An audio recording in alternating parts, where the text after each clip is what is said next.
Cooperativa Agricola Volpago offre carne fresca di prima qualità. Ci trovi a Volpago del Montello, Pieve del Grappa, Tre Baseleghe e presso lo spaccio del contadino a Dolo e Massanzago.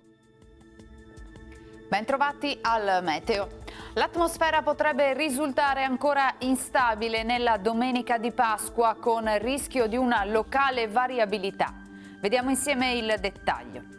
Sul Veneto inizialmente in mattinata cielo coperto con occasionali piovaschi sparsi.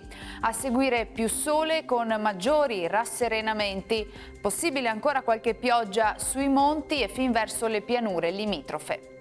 Temperature sostanzialmente stazionarie, minime tra 2 e 8 gradi, massime invece comprese tra i 12 e i 15 gradi all'incirca.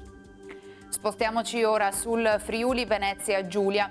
Anche in questo caso avremo una nuvolosità variabile con possibili precipitazioni locali, specie sulla zona montana.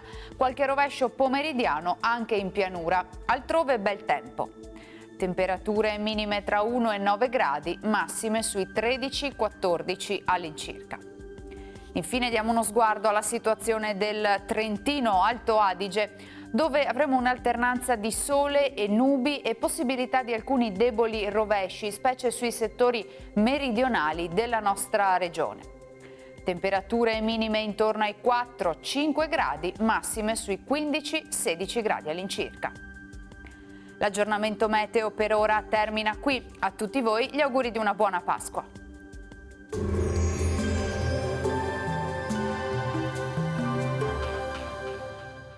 Cooperativa Agricola Volpago offre carne fresca di prima qualità. Ci trovi a Volpago del Montello, Pieve del Grappa, Tre Baseleghe e presso lo spaccio del contadino a Dolo e Massanzago.